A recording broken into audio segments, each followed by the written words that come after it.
Hey guys, and welcome to This Week in Resident Evil.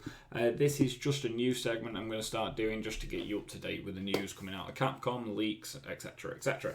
Obviously, even though it's called This Week in Resident Evil, it may not be a weekly content thing because we may not get news that often. But at the moment, we've had some interesting news over the past couple of weeks, so let's get straight into it. So it's been about 3 or 4 weeks now since Resident Evil 3 came out.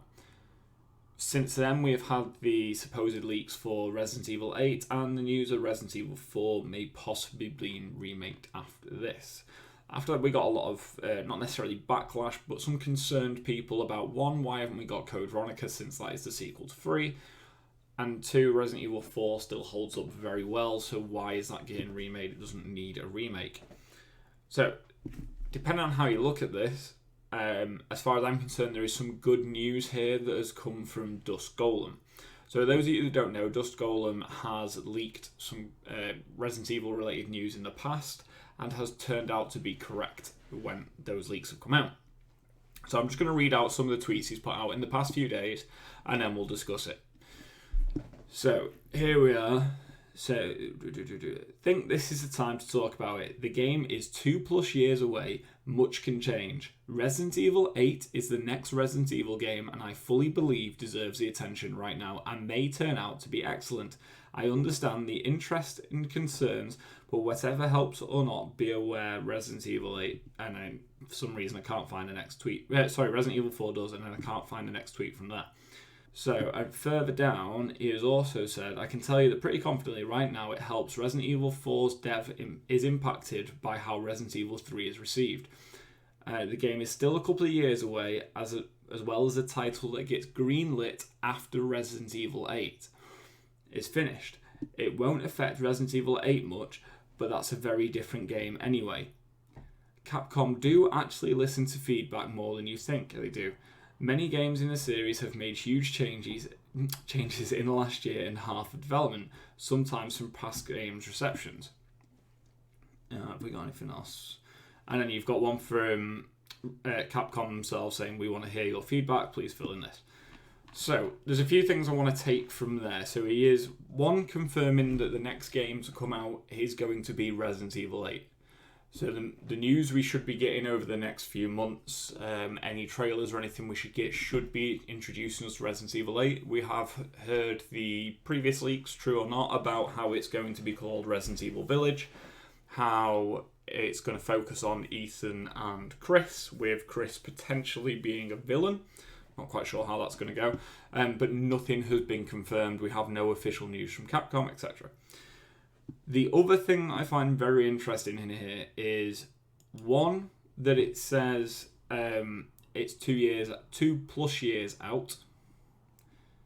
So we're looking at 2 years, maybe longer, for Resident Evil 4.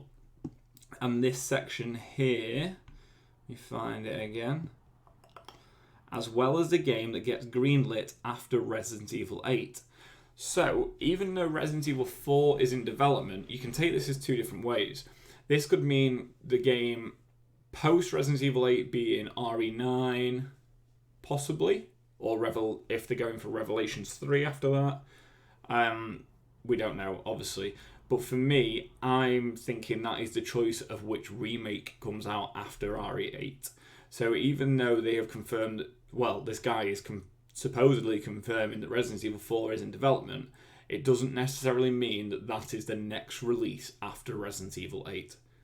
So there could still possibly be Code Veronica and then Resident Evil 4. Like I said in my previous video, this could just be a case of that Capcom have multiple teams working on multiple things that they want to release, and instead of having too many people working on one section and they're going years without anything coming out, that they've split it across multiple dev teams. So for me, hopefully this means that we're going to get Resident Evil 8 next year, or some news coming towards the end of this year, and then we'll go into Code Veronica as the next remake, then maybe Resident Evil 4 as a remake after that, or Revelations 3, something like that. But that seems to be where this is going. Like I say, these are just leaks, rumours, if that, but they have come from a source that has been correct in the past. So let's move on from there to some news that I'm not happy sharing, but needs to be covered in the community anyway, just out of respect more than anything. A lot of you will already know, if you're big within the franchise, that Paul Haddad, who was the original voice of Leon Kennedy in 1998's Resident Evil 2, has unfortunately passed away at 56.